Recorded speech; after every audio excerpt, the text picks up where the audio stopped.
Selamat datang yang dari Sumenep. Oh ini. Oh ini alhamdulillah sudah datang ya Neng Evi. Kita tunggu konfirmasi dulu. Mbak Ina, kenapa pengen lihat kukuku? Oh ini alhamdulillah sudah gabung. Neng Evi. Oke, Neng Evi halo, kirang Neng. mundur. Kirang mundur ini Kira kayaknya mundur. Neng Evi.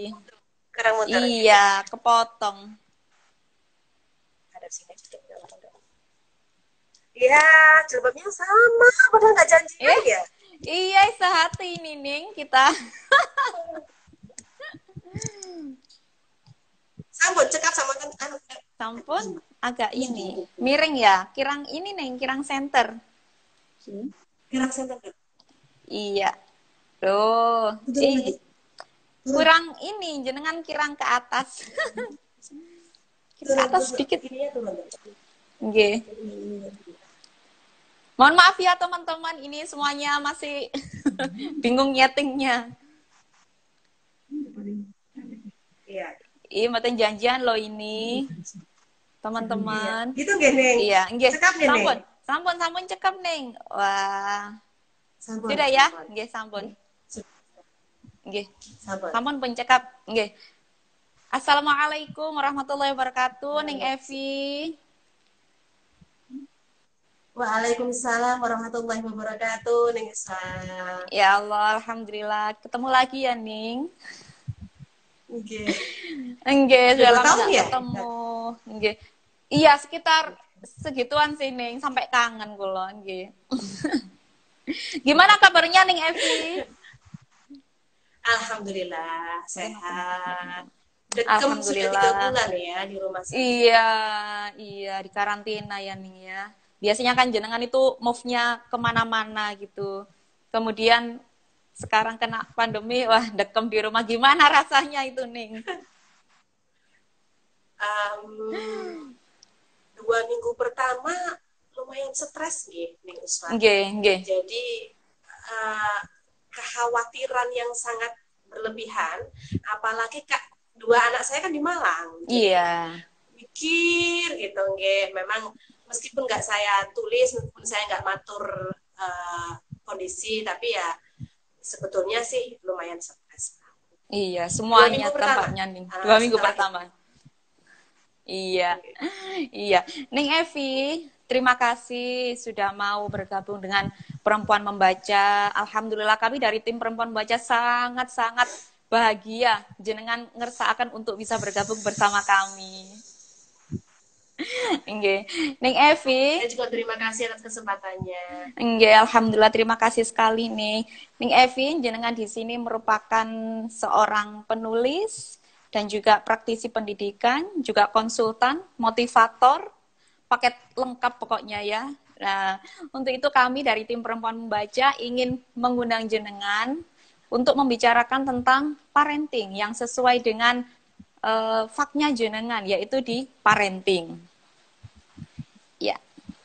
Ning Evi, kegiatan selama pandemi ini apa nih, jenengan? Selain di rumah aja, apakah juga menerima live seperti di sini? Nggih, terima kasih Neng Uswa. Nggih. Selama masa pandemi ini kegiatannya lebih banyak di rumah saja, 90% di rumah saja ya. Iya. Keluar hanya kalau perlu, itu pun hanya ke sekolah dan kampus. Setelah keperluannya selesai, pulang. Setelah selesai pulang. Tapi salah satu hikmahnya adalah dalam bisa konsentrasi mengerjakan disertasi. Nggih. Iya, Ning Evi ini menempuh S3 ya Ning ya di UIN Jakarta. Nggih, leres mboten? Oh, UIN Malang. UIN Lampung. Oh, UIN S1-nya Lampung. di UIN Malang. Nggih. Sekarang S3-nya di Lampung. Sekarang tetap produktif ya Ning ya, tetap mencari ilmu. Keren. Mohon doanya. Nggih, sami-sami mendoakan. Ning Evi, tema kali ini adalah parenting di tengah pandemi. Ning Evi. Lah, biasanya itu kan pembelajaran dilaksanakan di sekolah. dan guru itu menjadi pengganti orang tua. Kita semuanya sudah merasakan ya, yang sudah punya keluarga dan punya buah hati. Sekarang di tengah pandemi ini sekolahnya ganti di rumah. Dan itu dalam tanda petik ya nih ya. Orang tua itu dipaksa menjadi guru, sedangkan tidak semua orang tua itu mampu menjadi guru. Saya sendiri yang sehari-harinya adalah seorang guru, itu ngurusi anak saya sendiri itu loh. Kadang kerepotan. Saya begini, ya Allah aku iki guru tapi ngurusi anakku dewe kok yo ruwet ngene sih, anak 3 kemudian tugasnya berbeda-beda. Nah, itu apalagi orang tua yang tidak menjadi guru dan dipaksa menjadi guru. Apa sih nih seharusnya yang dipersiapkan orang tua itu untuk mendukung pendidikan anak-anaknya di tengah pandemi yang seperti ini? Mentalnya terutama ya. Oke, terima kasih Neng Usa. Memang di masa pandemi ini semua orang tua ya memang dipaksa untuk mendadak menjadi guru. Ya. Mendadak menjadi guru. Meskipun nuwun sewu sebetulnya guru yang pertama dan utama bagi anak adalah orang tua. Dan tanggung jawab pendidikan yang utama nuwun sewu sebetulnya ya pada orang tua. Hanya karena keterbatasan baik keterbatasan waktu, karena tidak semua orang tua punya waktu yang sangat luas untuk mendampingi anak setiap hari, ya. Juga akses ilmu pengetahuan sehingga kita mempercayakan pendidikan anak kita pada lembaga, pada sekolah. Jadi yang perlu diingat itu tanggung jawab pendidikan yang pertama adalah di orang tua. Ya. Apa yang perlu disiapkan? Berdasarkan pengalaman saya sendiri selama ini kan musibah pandemi ini sesuatu yang sangat tidak kita duga, semua orang tidak ada yang menduga gitu ya. Iya betul. Jadi nih. Yang ternyata persiapan pertama adalah seorang ibu itu harus bahagia mungkin ya, harus bahagia, dan itu beriringan dengan itu supaya kita mempunyai stok kesabaran yang cukup, karena kalau ibarat kita sedang dalam perjalanan naik pesawat atau naik kendaraan, ketika ada sesuatu sebetulnya sebelum kita menolong orang lain, kita kan harus memastikan bahwa diri kita sudah aman, sudah nyaman. Jadi sebelum kita mendampingi anak kita agar anak kita tetap bahagia di masa pandemi ini, untuk mendidik anak kita itu kita sendiri yang sebetulnya harus bahagia, harus punya stok, harus berbahagia. Ya, saya tidak terlalu kemampuan akademik itu kan bukan sesuatu yang mutlak gini. Kalau di masa seperti ini orang tua harus gini. Di sekolah saja guru itu hanya mengajar beberapa mata pelajaran. Sementara di masa pandemi ini orang tua harus mendampingi anak belajar semua mata pelajaran. Seluruh mata pelajaran. Jadi tidak mungkin Jadi menurut saya memang tidak mustahil kalau harus menguasai semua. Tapi yang terpenting adalah mau dan mampu mendampingi, karena kan belajar dari sekolah tetap ada lewat online kan. Iya. Ada panduannya, masih ada bimbingan guru gitu. Jadi tugas utama orang tua ya mendampingi sebisa mungkin. Iya. Mungkin itu. Ya. Berarti intinya jadi ibu itu harus bahagia dulu ya Ning ya. Ya. Iya. Itu kalau sudah masa seperti ini nih. Iya. Sudah banyak pekerjaan, kemudian disuruh kerjakan tugasnya anak, ngajarin anak, ya belum pekerjaan rumah. Nah, jadi mentalnya ibu dulu ya Ning harus bahagia. Nah, itu kalau dari sisi orang tua ya Ning ya, tentunya itu tidak hanya ibu sih, menurut kalau kan nggak hanya ibu, tapi juga ayahnya harus dilibatkan mungkin begitu nih. Tapi bagaimana caranya ini mengajak seorang ayah untuk bisa terlibat dalam pendidikan anaknya di masa pandemi seperti ini nih? Biasanya kan ibu-ibu tok gitu loh. Akhirnya ini ibu-ibu ini, bapak-bapaknya mana gitu. Penting nggak sih nih bapak itu harus ikut mendampingi anak juga?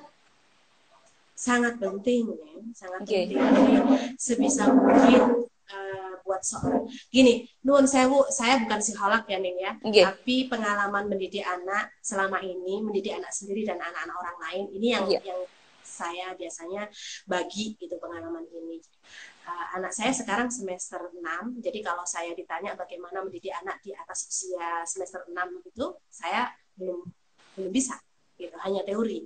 Iya. Tapi kalau mendidik anak usia 6 semester 6 ke bawah, insya Allah karena memang ya teorinya dipelajari, praktek langsung. Iya. Nggih, sebisa mungkin ayah itu menjadi laki-laki pertama tempat seorang anak jatuh cinta. Iya. Sama sebagaimana seorang ibu sebisa mungkin menjadi perempuan pertama tempat seorang anak itu menjatuhkan cinta. Keren. Artinya inspirator utama orang tua bagi anak itu adalah orang tuanya. Baru pada perkembangan selanjutnya seorang anak bisa mencari inspirasi. Maka tidak boleh tugas mendidik ini hanya dibebankan pada ibu. Iya. Akan timpang nantinya. Dan dua-duanya, ayah dan ibu harus menyadari, ini selalu saya ulang, Neng Nusa, selalu saya ulang dan mohon tidak akan bosan, bahwa tugas menjadi orang tua itu adalah seumur hidup. Iya. Nggak boleh bosan. Gitu. Seumur hidup. Hidup. Dan melahirkan anak bagaimana satu. Kemudian mengajak bagaimana kemudian mengajak ayah untuk terlibat? Nah, ini soal komunikasi. Saya yakin setiap pasangan mempunyai pola komunikasi yang berbeda-beda, tapi insya Allah itu yang terbaik. Diawali dari, kalau saya bicara dengan adik-adik, biasanya di nikah eksekutif itu sebelum menikah harus ada komitmen. Kalau saya dengan suami kebetulan dijodohkan, jadi komitmen itu kami buat setelah menikah, di minggu pertama. Semua persoalan harus sudah selesai. Oh, ini minggu pertama nikah sudah bahas komitmen nih berarti. Keren. Iya. Jadi semuanya sudah harus selesai. Nuhun saya Muning Kuswa. Bahkan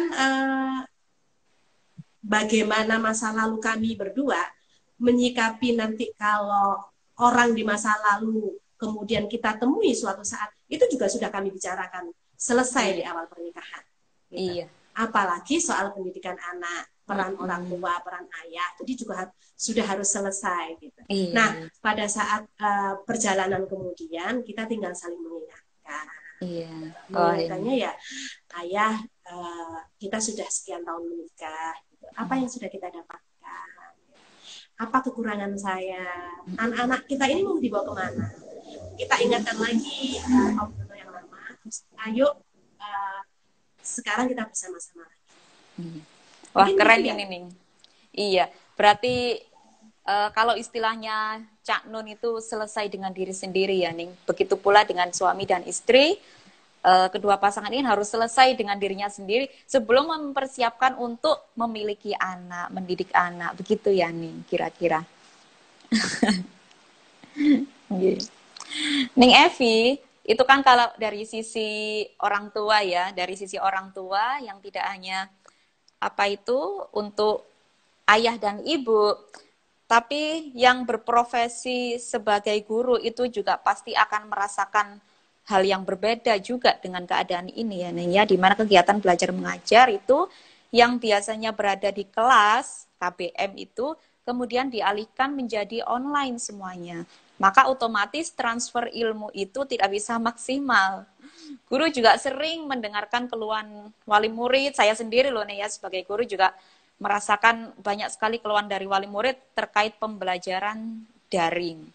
Neng Evi barangkali berkenan memberikan motivasi untuk para guru sebagai konselor pendidikan. Silahkan Neng. Barangkali di sini juga banyak sekali kan guru-guru di sini yang menyimak ini, penting ini. Kasih motivasi nih buat kita-kita ini. Okay. Neng Evi, mohon maaf ini ada yang komen, Neng Evi kayaknya agak terlalu jauh. Okay. Neng Evi, pangapunten ini terlalu jauh kameranya Neng Evi katanya teman-teman. Kepingin lihat lebih dekat. Ini kangen semuanya ini Neng. Iya. Terlalu jauh ini kayaknya wajah saya kok ini yang besar ini Neng. Jenengan terlalu jauh. Menawi agak maju. Nah, iya. Itu Neng Almas itu loh. Nggih. Kangen kangen sama jenengan Neng, pengen lihat lebih dekat. Nggih. Lah, nggih. Nggih. Ning Itu Alma sudah salam nggih leres. takdim. Itu sudah pasang alarm itu Neng. Ya Allah. Salam takdim kagem keluarga Nggih. Rembang. Nggih, Ning. Nggih. Sebetulnya masa pandemi ini semua orang, semua bidang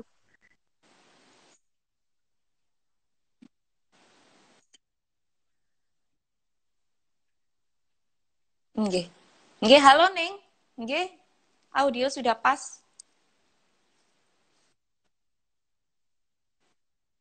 Nggih. Sampun Neng.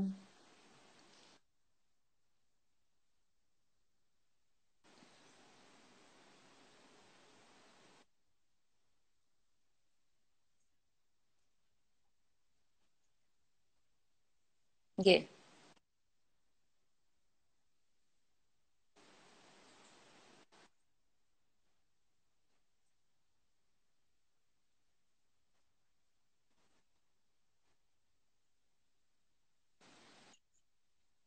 salahkan biaya sekolah juga gitu.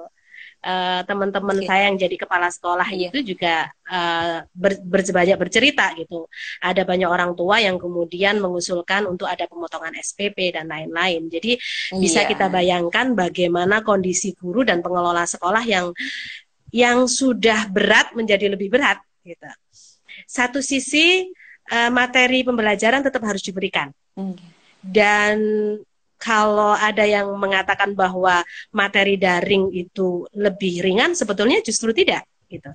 Karena guru dituntut untuk mempersiapkan materi semenarik mungkin, Iya. sehingga meskipun tanpa tatap muka, murid-murid itu menjadi tetap tertarik gitu dengan pelajaran yang diberikan.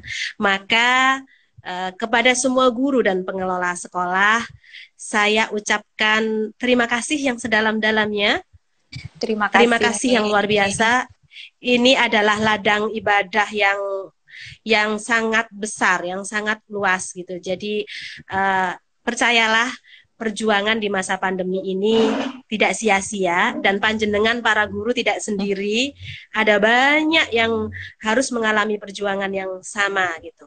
Tetap semangat Nggih. karena ingatlah dalam satu kelas mungkin ada 20 sampai 30 murid. Pada saat kita sudah merasa lelah itu, kita harus ingat kembali kata guru-guru kiai kita. Ingatlah bahwa salah satu atau dua di antara mereka insya Allah suatu saat akan menarik tangan kita ke surga. Jadi tetap semangat ya. Ya Allah. Kula terharu Neng. Jadi mewek. Terima kasih ya Ning ya motivasinya. Nggih. Kula niku cengeng lho Ning, ya Allah. Terima kasih nasihatnya ini Ning. Berat jadi guru tuh berat, tapi ya Nggih. memang Bener. surganya juga bagus kayaknya ya. Nggih. Terima kasih ya Ning. Nangis Maaf ya beneran ini teman-teman. Neng Uswa. Iya terharu Ning. Ya Allah kula itu cengeng memang Ning, ngapunten nggih, ngapunten. Iya, Ning Evi. Jihad ya Neng, dan Iya. jihad di pendidikan itu luar biasa. Jihad di Nggih, pendidikan itu bener. luar biasa. Nggih. Nggih. Nggih. Ning Evi, selama Dalam, ini kan dalam. kita melaksanakan pembelajaran di rumah di tengah pandemi ini. Sebelum ada wabah ini, kita juga sudah mengenal adanya sistem homeschool, ya nih ya. Ada beberapa orang tua yang memilih untuk homeschool pada anak-anaknya. Dan sekarang ini hampir seluruh orang tua merasakan hal ini. Jadi nggak peduli ini homeschooling, public schooling, semuanya sekarang merasakan homeschooling itu seperti apa. Menurut Ning Evi sendiri sebagai konselor pendidikan, manakah sih yang lebih baik antara homeschool dan public school? Karena ini dari dulu kita merasakan perbedaan tentang homeschool dan public school. Ada orang tua yang enak public school, teman-teman anak-anaknya bisa bergabung dengan teman-temannya yang lainnya. Ada yang orang tua yang mengatakan enak homeschooling gini-gini. Nah sekarang kan kita semuanya merasakan homeschool gitu loh. Barangkali nih Evi bisa mengaturkan apa sih yang membedakan homeschool dan public school di luar adanya pandemi ini? Nggih. Saya bukan ahlinya homeschooling ya, Ning, kebetulan matur nuwun pertanyaannya, tapi saya pernah mempelajari homeschooling ini cukup lama. Itu terutama ketika anak kedua saya mengalami masalah, Ning. Jadi kebetulan anak kedua saya pernah menjadi korban bullying, terus kemudian juga dari sisi akademik ada masalah gitu, terutama di tumbuh kembangnya, sehingga untuk pelajaran tertentu eksak, terutama matematika, dia sulit mengikuti. Dia sulit mengikuti gitu. Saat itu saya sempat berpikir untuk, masih SD waktu itu, saya sempat berpikir untuk dia mengikuti homeschooling aja. Maka saya belajar banyak tentang homeschooling itu. Kesimpulannya adalah ternyata begini nih, Nun Sewu. Kalau kita kembali pada pertanyaan awal panjenengan tadi, bahwa pendidikan itu sebetulnya adalah yang pertama dan utama adalah tugas orang tua. Okay? Karena keterbatasan waktu, keterbatasan akses pengetahuan, keterbatasan ilmu, maka kita percayakan sebagian tanggung jawab itu ke sekolah. Maka sebetulnya kalau pertanyaannya bagusan mana antara homeschooling dengan public school gitu, dengan sekolah biasa seperti ini, nuwun sewu saya nggak bisa menjawab nih, karena jawaban yang lebih pas itu adalah gini, lebih tepat mana gitu, karena kebutuhan anak itu berbeda-beda. Ada seorang anak yang ternyata belajarnya lebih enjoy, lebih nyaman, lebih cepat ketika bersama-sama dengan teman-teman, sekaligus belajar sosialisasi. Maka pilihannya adalah public school, sekolah biasa. Tapi ada anak-anak yang lebih nyaman, lebih enjoy, lebih enak, dan lebih cepat gitu ketika dia private gitu, ketika dia belajar di rumah, belajar bersama orang tuanya, maka pilihannya adalah homeschooling. Tapi saya minggu lalu, pekan lalu, saya belajar dengan Pak Ara, pakarnya homeschooling itu, lewat webinar juga. Yang saya ingat dari beliau mengatakan adalah, yang beliau katakan adalah homeschooling itu hanya sarana, jadi bukan tujuan gitu. Terkait dengan ini, saya juga yakin dengan apa yang dikatakan oleh kiai-kiai kita, bahwa sebetulnya yang wajib bagi kita adalah belajar, gitu. Bukan sekolah. Gitu. Tapi sekali lagi, sekolah juga perannya sangat penting untuk membantu mempercepat proses pendidikan. Gitu. Saya sendiri praktisi pendidikan formal, jadi saya tidak bisa menyarankan untuk orang lebih baik homeschooling saja, gitu. Tapi cocokan mana sajalah, gitu. Yang cocok di mananya, gitu. Jadi berarti, kalau mau memang anak kita lebih cocok homeschooling, monggo. Menyesuaikan karakter anak ya, Ning ya. Banyak gaya belajar, karakter, kebutuhan, kondisi psikis anak, kemudian kecenderungan, minat dan bakat, banyak. Jadi untuk memutuskan seorang anak itu bagusnya ikut homeschooling atau public school, ya orang tuanya yang paling tahu. Gitu. Karena kan setiap hari orang tua bersama anak. Iya. Ini juga kalau saya masih percaya sekolah formal. Gitu. Iya nih, saya juga lebih suka sekolah formal, tapi entah ya kalau misalkan kebutuhan orang lain yang anaknya memang butuh untuk homeschooling. Ini sekaligus menjawab perdebatan teman-teman kapan hari di grup Perempuan Membaca itu kita membahas tentang homeschooling dan juga membahas tentang public schooling. Ada yang beralasan memang homeschooling itu asyik, maksudnya anak-anak itu bisa dengan karakternya sendiri itu dia bisa berdiri sendiri dan mempertahankan karakternya yang seperti itu. Anak-anak yang public schooling itu mungkin kelebihannya bisa bersosialisasi dengan teman-teman di sekitarnya. Ngaten gini, nggih. Nuwun sewu ning Usfa. Nggih. Syarat homeschooling sendiri itu ya banyak gitu. Iya. Syarat yang paling utama adalah orang tua dan anak itu siap menjadi pembelajar mandiri. Iya. Jadi bukan hanya anaknya, orang tuanya sebelum materi-materi itu dipelajari anak. Jadi gini, homeschooling itu bedanya antara sekolah dengan homeschooling. Sekolah itu kan punya kurikulum nih.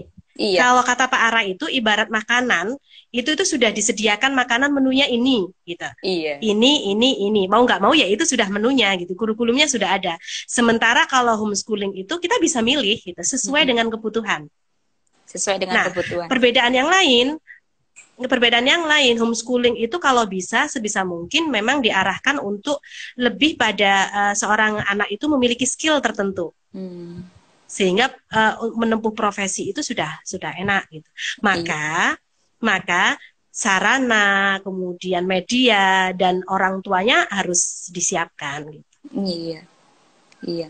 Nih Evi, Nggih, kita nggih. jeda sebentar untuk menjawab pertanyaan-pertanyaan dari komentator yang masuk ya. Ini dari Vivi underscore Nggih, nggih, Mama. Snagor. Ngapunten Neng Evi, apalagi masa pandemi, asisten IRT sudah pada pulkam semuanya. Jadi kebingungan bagi waktu.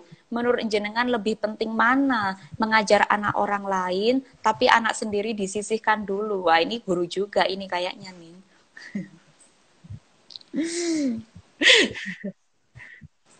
Nggih, Oke. terima kasih pertanyaannya. Itu pertanyaan yang sulit juga dijawab Iya. ya. Oke, oke. Karena uh, menjadi seorang ibu itu adalah sebuah anugerah dan amanah gitu. Uh, jadi bagaimanapun mendidik seorang anak itu ya sangat penting gitu. Parenting itu uh, menurut saya guru pertama dan utama ya memang ibu. Gitu. Tapi ketika kita sudah memutuskan untuk menjadi seorang guru, tanda tangan kontrak itu kan sebetulnya kita juga harus menjaga amanah itu nggih ning Uswah nggih. Iya. Nggih, nih. Nggih, jadi ya dibagi saja waktunya. Semuanya penting dan semuanya nggak bisa ditinggal gitu. Jadi dibagi saja waktunya kapan kita mendidik anak dan kapan kita mendidik anak orang gitu. Sama-sama Iya. itu menjadi kewajiban kita.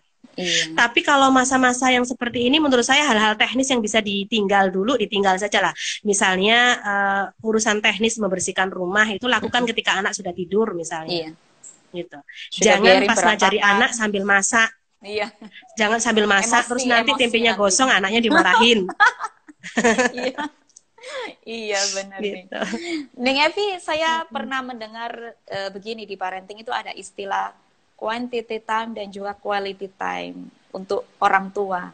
Jadi meskipun waktunya terbatas, tapi berkualitas itu mungkin lebih baik ya daripada banyak waktu, tapi tidak berkualitas waktunya bersama anak. Begitu nih.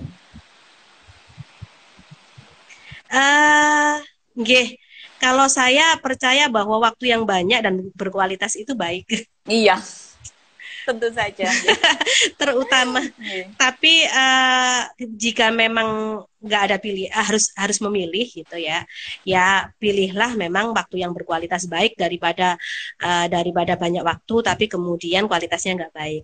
Hanya saja di masa pandemi ini Ning Uswa kita nggak punya pilihan 24 jam loh bersama anak. Iya, Yang benar. dulunya ketemu anak itu anaknya mungkin sudah mandi, sudah rapi gitu, pulang dari kerja anaknya sudah wangi gitu. Iya. Sekarang ini semua hal terlihat gitu. Rewelnya anak kan juga sudah bosan ya. Iya. Gitu. Maka perkembangan anak itu sangat tergantung dengan kondisi psikis dan kejiwaan orang tuanya sih. Bagaimana anak di masa pandemi ini, bagaimana orang tuanya bisa mengatasi stres, insya Allah anaknya juga akan bisa mencontoh itu gitu. Mengikuti Maka orang tua. kemudian ning Uswa nuwun sewu. Kalau istilahnya golden age ya, masa emas ya. Iya. 8 tahun pertama, kalau dalam Islam itu kan 7 tahun pertama 7 ya, tahun 3 kali pertama. 7, 7 tahun Iya. pertama, 7 tahun kedua, 7 tahun ketiga. Nah, kalau itu sepertinya mutlak memang, menurut saya orang tua tidak boleh memberikan waktu sisa pada anak gitu. Harus betul-betul menyediakan waktu yang cukup. Bukan hanya kualitas tapi juga kuantitasnya di 7 tahun pertama itu. Iya. Bukan waktu yang banyak tapi waktu yang cukup ya nih ya. Terus penting Bukan waktu yang banyak, tapi waktu yang cukup menurut jenengan waktu tadi yang ya. cukup, nggih. Iya. Iya. Oke, Cukup. terima kasih Ning. Ini ada pertanyaan lagi. Dari Alfulaila_Zamiel, anak saya 4, usia mereka berdekatan dengan karakter yang berbeda. Bagaimana tips mendampingi mereka di tengah pandemi ini dengan bahagia? Seperti yang jenengan katakan tadi, jadi ibu itu harus berbahagia ya. Sedangkan hati saya itu masih berduka atas berpulangnya suami tercinta. Mbak Alfulaila turut berduka cita ya atas kepergian suaminya. Semoga husnul khotimah. Ini bagaimana nih? Mbak Alfulaila ini putranya ada 4, jaraknya berdekatan, tapi mendampingi mereka itu agak kerepotan karena baru saja ditinggal oleh suami. Cara mendidik anak dengan bahagia itu bagaimana nih? Aduh, turut berduka cita nggih Mbak Alfu. Nggih. Turut berduka cita nggih. Nggih. Pasti berat ya mendidik anak sendirian gitu. Iya. Apalagi 4 anak dengan jarak usia yang rapet gitu. Saya tahu lah. Saya Iya. 2 saja kerepotan gitu, Kayak apalagi saya 4 dong, dan Ning. sendirian gitu. Saya juga 3. Iya, jadi kan Selisih. 4 ya? Iya, 4. Selisih berdekatan. 1-2 tahunan. Nggih. Nggih. Nggih Mbak Alfu, di kata pengantar salah satu kalimat di kata pengantar calon buku saya, judulnya Hati yang Terbelah. Wah, mau launching ini. Itu aku nggak tahu kapan launchingnya. Kami udah dapat bocoran ini. Isinya sebetulnya sebagian besar dari tulisan saya di Facebook. Jadi kisah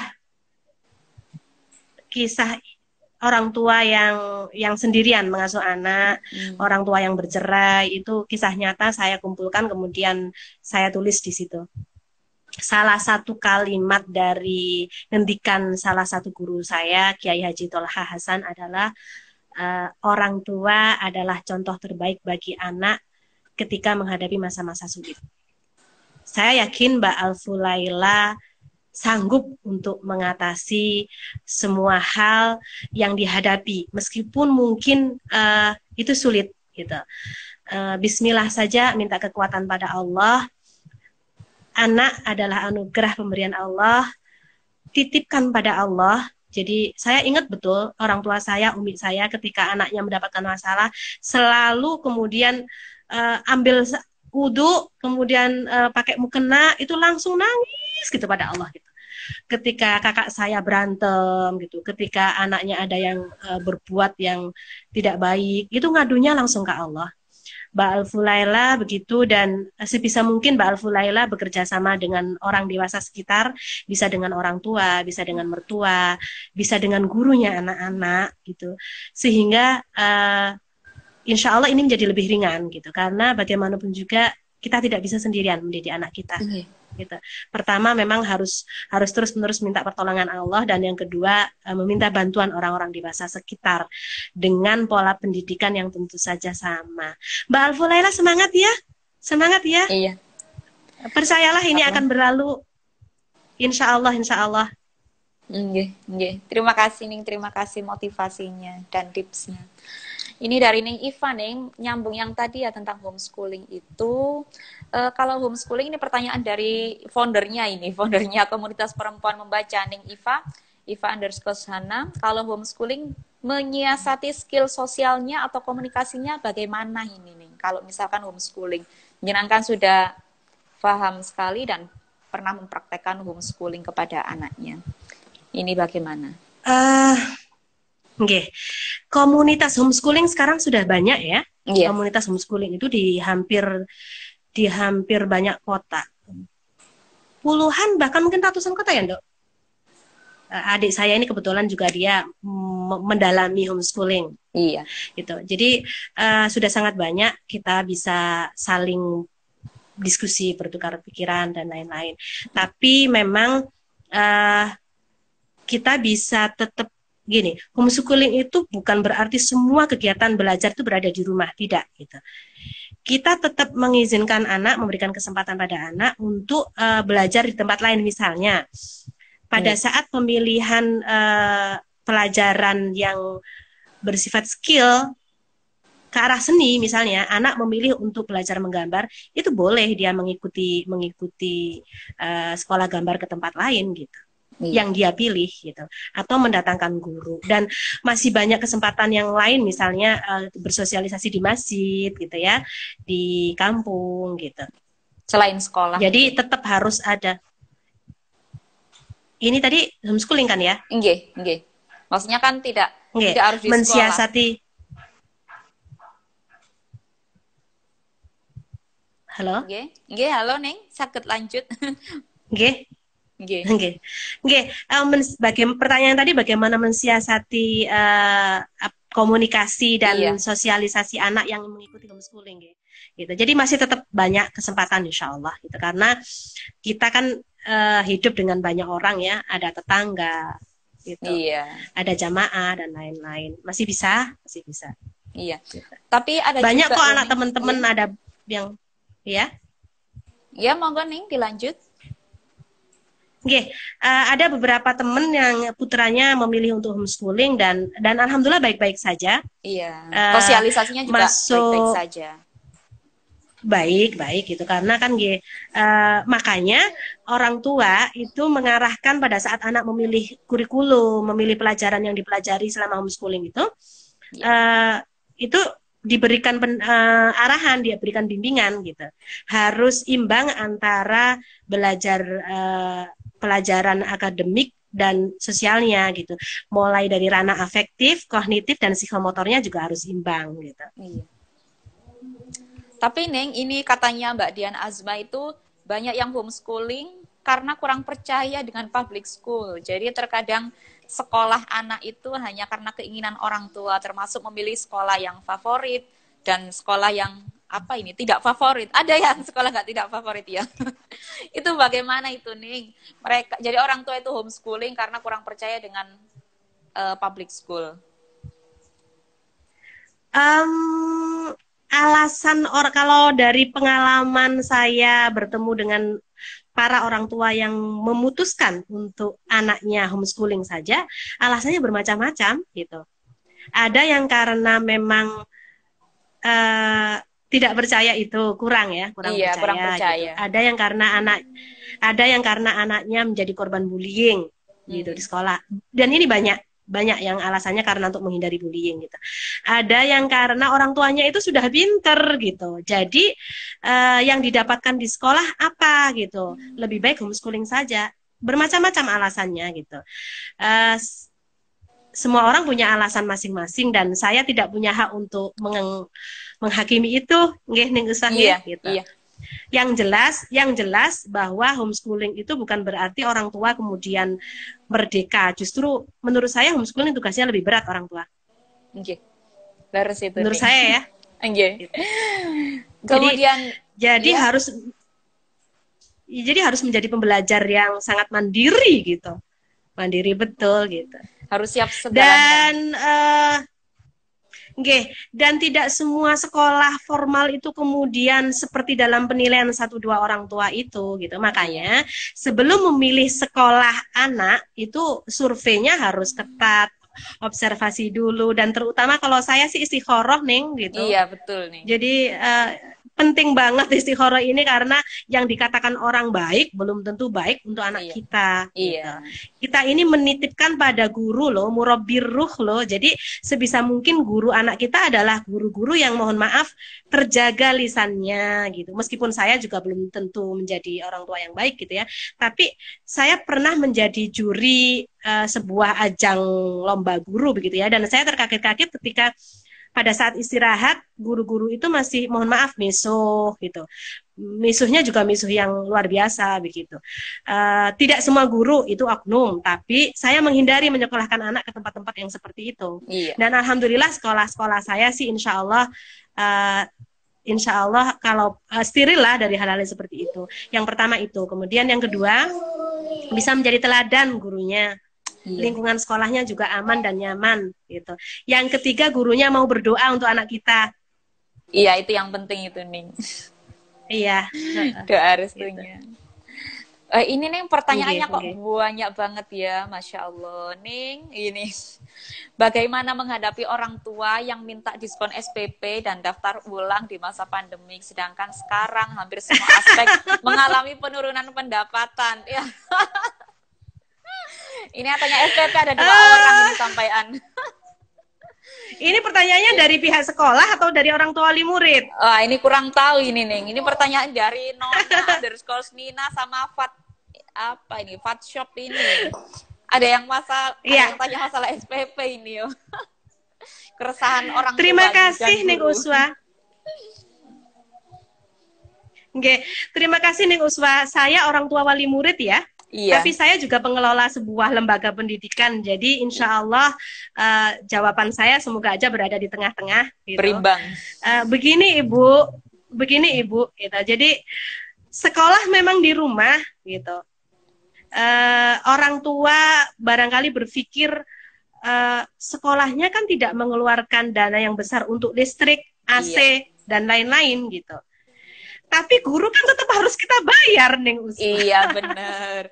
Tapi dan kita tidak mungkin mengurangi. Listrik juga bayar kok, Ning. Listrik juga bayar. Enggak, ya taruhlah listrik itu menjadi berkurang ya. Tapi bukan berarti nggak bayar sama sekali. Tukang gitu. kebun juga harus dibayar. Dan mohon maaf. Curhat pengelola sekolah. Dan mohon maaf Ning Uswa, orang tua sebetulnya juga tidak mengeluarkan ongkos bensin loh selama pandemi ini untuk mengantarkan anak sekolah. Iya, benar nih. Uang saku anak sekolah juga mungkin berkurang. Nah, tapi ini dari sisi itu ya, gitu. Saya teringat, mohon maaf untuk para penanya, saya tidak ingin menjawab ini dari sisi saya sendiri, apalagi teoritis gitu ya, karena saya bisa memahami dampak pandemi ini dirasakan oleh semua orang, termasuk para orang tua yang mengalami pengurangan pemasukan gitu. Jadi saya tidak mau egois kemudian mengatakan ya SPP harus tetap dibayar karena guru kan tetap dibayar. Saya tidak ingin mengatakan begitu juga. Gitu. Saya teringat dengan apa yang dikatakan oleh abah saya. Jadi begini, abah saya itu anaknya 9, hanya pegawai rendahan di Kemenak, kepala KUA waktu itu. Mohon maaf, pegawai Kemenak gitu. Saya tidak mengatakan rendahan ya, insya Allah itu mulia gitu. Anaknya 9, sekolah semua, mondok semua. Berat memang, tapi alhamdulillah tidak pernah meminta keringanan lah ya, gitu. Setelah anak-anaknya lulus, harusnya kan uang abah saya itu sisa ya, Ning ya. Iya. Ternyata tidak, cukup saja. Ketika itu saya tanyakan pada abah saya, kok bisa begitu gitu? Anak-anaknya sekarang semua sudah lulus, nggak ada sisa nih, Bah. Itu saya guyon begitu. Jawabannya apa? Karena yang kemarin tuh rezekinya anak menuntut ilmu. Jadi percayalah, sebetulnya ketika kita berniat untuk menyekolahkan anak menuntut ilmu, itu Allah sudah menyediakan rezekinya gitu. Yang kedua, gitu. Yang kedua, supaya tidak sia-sia kita niat jihad. Membayar SPP nuwun sewu banget memang kewajiban, tapi bukan semata kewajiban, itu adalah hak kita. Hak kita untuk mendapatkan pahala jihad thalabul ilmi ini gitu. Iya. Jadi semua orang tua pasti ingin mendapatkan pahala ketika anaknya sekolah. Tapi Ning Uswah gitu. Saya yakin semua sekolah punya kebijakan untuk orang tua yang memohon keringanan. Iya. Saya yakin gitu. Iya. Jadi kalau memohon keringanan gitu, saya yakin semuanya tidak ada yang menolak. Iya. Nggak apa-apa gitu. Kan ini masa sulit ya. Matur saja baik-baik supaya ilmunya anak kita bermanfaat. Itu tidak perlu demo, tidak perlu menulis status di Facebook marah-marah pada sekolah gitu. Gitu tidak perlu, matur baik-baik buat surat. Insya Allah sekolah akan memberikan keringanan, mengiyakan gitu. Iya nih. Iya. Ya Allah, ini banyak banget sih pertanyaannya. Assalamualaikum Bunda Evi dan Mbak Uswa, saya Viko dari Banyumas. Bagaimana cara memberitahu perubahan pola hidup terkait COVID kepada anak balita agar anak dengan penuh kesadaran? Ini gimana? Ini bagaimana cara memberitahu perubahan pola hidup terkait COVID kepada anak yang masih balita nih? Jadi, Ya. iya. Iya, iya. Sebetulnya ada hal yang sangat penting yang ingin saya sharing gitu ya. Ini hanya berbagi saja. Saya juga belum tentu lebih tahu gitu. Iya. Pada masa pandemi ini, parenting yang apa ya? Ilmu parenting yang barangkali perlu kita pelajari, termasuk saya adalah pertama bagaimana menghindari toxic parenting ini. Gitu. Jadi racun parenting ini kita hindari betul, karena kita semua dalam kondisi stres, dalam kondisi tertekan. Jadi jangan sampai kemudian kita melarang anak keluar sambil diancam. Gitu. Awas loh, nanti kalau kemudian kamu keluar nanti begini. Jadi itu dihindari. Itu bullying ya. Segala bentuk bullying sebisa mungkin kita hindarkan gitu, termasuk mengancam, mencaci, memaki, memarahin. Kemudian nanti Allah marah loh kalau kamu begini, itu kita hindari lah toxic parenting. Iya. Gitu.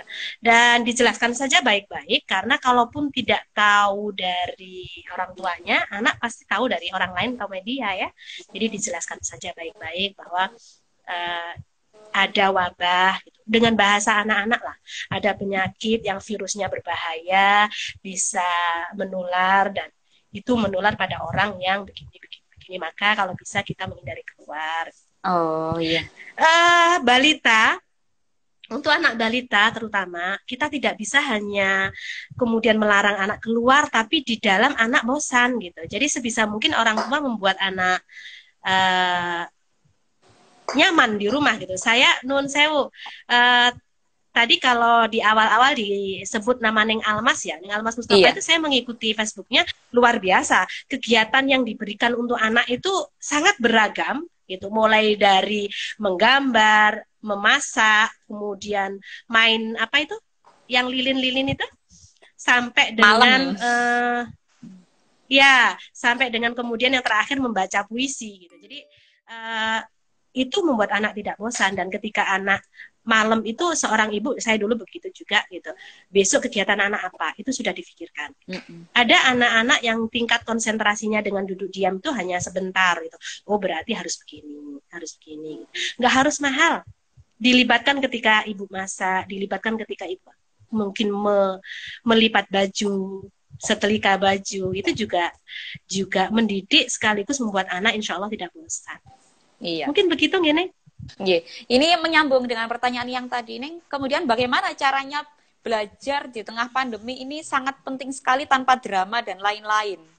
Nah, ini kan kadang orang tua wis bosen akhirnya drama queen ini. Ini bagaimana supaya nggak ada drama ini loh. Mendidik tanpa drama. Salah satu hikmahnya orang tua mendadak menjadi guru itu ya, akhirnya kita menyadari bahwa menjadi guru itu tidak gampang gitu. Iya. Tugas menjadi guru itu ternyata berat gitu. Jadi ya tapi kemudian juga kita tidak bisa menafikan tugas utama orang tua, itu luar biasa gitu. Sekali lagi saya harus mengulang ini, kewajiban pendidikan yang pertama dan utama adalah di rumah, dan guru yang utama sebetulnya adalah orang tua. Kalau tergantung usianya, Ning Uswa, kalau memang usia anak masih SD, apalagi lower grade gitu ya, yang masih kelas 1, 2, 3 gitu, menurut saya memang tidak perlu dipaksa gitu. Sekolah juga harusnya bijaksana, tidak membombardir dengan tugas-tugas gitu. Sekolah di masa pandemi ini kan bukan memindahkan sekolah 100% ke rumah sebetulnya gitu. Tapi agar pembelajaran ini tidak terputus, itu yang terpenting, sehingga anak mempunyai kegiatan yang tetap positif, ilmu juga terus bersambung gitu, kesinambungan. Selanjutnya ada Ning Iva ya, itu ya di Iva Hana. Mbah Nyut ruwesek nih, dia itu dari tadi berusaha nih. Katanya gini nih, homeschooling itu berat seberapa kilo gitu katanya beratnya. Wah ngaco ini Mbak Nyut ini. Itu perlu di homeschooling. Malu saya Mbak Nyut. Mbak Nyut itu di homeschooling kan aja nih. Mbah Nyut itu pantasnya memang homeschooling. Kalau di sekolah itu nggak bisa mengikuti aturan. Nggak ada akhlak ya Neng ya. Bahasanya anak sekarang. Oh, bukan. Sulit mengikuti aturan maksudnya. Bahasanya anak-anak milenial sekarang itu gitu nih, wah nggak ada akhlak nih. Ya Allah, Mbah Nyut. Tapi makasih ya udah nyimak ya, Mbah Nyut ya. Matur nuwun, mohon doanya Mbah Nyut, Deva, semua. Nggih, gitu ya, Ning. Jadi tidak hanya menjelaskan pada anak pandemi itu seperti apa atau melarang anak-anak keluar, tapi membuat anak-anak betah itu yang lebih penting sebetulnya. Membuat anak-anak betah dengan kegiatan yang beragam tapi yang murah gitu. Saya yakin orang tua masih tahu lah. Iya, anak-anak saya tuh juga tanya kok nih, kalau keluar nopo sih kok ndamel masker? Oh, kersane mboten kenging corona. Ngoten niku ini nih. Anak-anak saya itu seperti itu. Jadi keluar rumah tetap tahu. Jadi protokolnya boleh keluar rumah tapi nanti cuci tangan dulu. Nanti ini corona itu apa sih? Corona itu ya penyakit, ngoten itu ya yang seperti jenengan aturaken tadi. Karena anak saya masih balita-balita nih. Kemudian putranya luar biasa. Iya, pangestu Nining ya. Nih pertanyaan kali ini di luar bahasan tentang corona ya Ning ya. Seperti kita ketahui Ning Evi itu merupakan penulis dari buku Mendidik dengan Cinta. Bagaimana sih Ning sebenarnya mendidik dengan cinta itu, terutama bagi orang tua yang full time di rumah tanpa adanya ART seperti yang ceritanya tadi. Sik tau, iki apa toh Mbah Nyut iki moderator kok melo curhat. Wes aku gak ngereken Mbah Nyut. Kemudian terkadang itu kan orang tua sudah capek ya Ning ya dengan pekerjaan rumah dan istirahat itu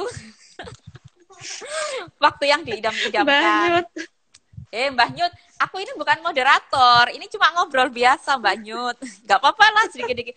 Ini nyolong curhat curcol ya. Ning lanjut yang ya pertanyaannya. Terkadang orang tua ini kan sudah capek dengan pekerjaan rumah, kadang kepingin me time, istirahat itu adalah waktu yang diidam-idamkan. Tapi anak-anak malah tidak bisa dikondisikan, masih ingin mainan, masih harus ngomong anak. Ini yang bisa bikin orang tua itu stres. Karena kurang maksimal waktunya bersama anak karena kegiatan-kegiatan dalam rumah tangga itu tadi. Nah, ini bagaimana nih cara mendidik dengan cinta itu yang bagaimana sih dengan pekerjaan yang seabrek sebagai ibu rumah tangga ini? Sebetulnya inti dari mendidik dengan cinta itu saya pelajari dari orang tua saya pelajari dari banyak orang gitu ya. Tapi ternyata ya sebanyak apapun tips parenting yang kita pelajari itu begitu kita ngadepi anak kita sendiri buyar. Iya, buyar. Tapi kalau saya ingat ngedikan Gusmus yang kemudian ditulis di depan halaman depan buku Mendidik dengan Cinta itu. Ayo siapa yang belum punya buku Mendidik dengan Cinta? Ayo belinya pertanyaannya ditunggu. Intinya adalah yang pertama memberikan keteladanan dan ini tidak mudah tentu.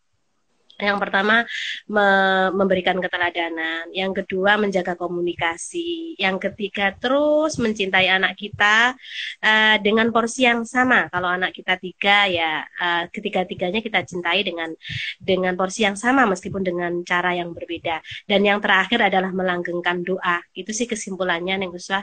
Jadi doa itu bukan hanya kita lantunkan ketika usai sholat, tapi terlebih di buku saya itu kemudian saya sampaikan bagaimana memanfaatkan 4 momen. 4 momen itu adalah ketika anak bangun tidur, mau tidur, bangun tidur, mau berangkat sekolah dan pulang sekolah. Sebisa mungkin yang dilihat adalah wajah kita orang tuanya, sebisa mungkin yang didengarkan adalah suara kita orang tuanya, dan itu yang terdengar adalah yang baik-baik saja. Terutama ketika mau tidur itu ya Neng Usah gitu. Di situ saya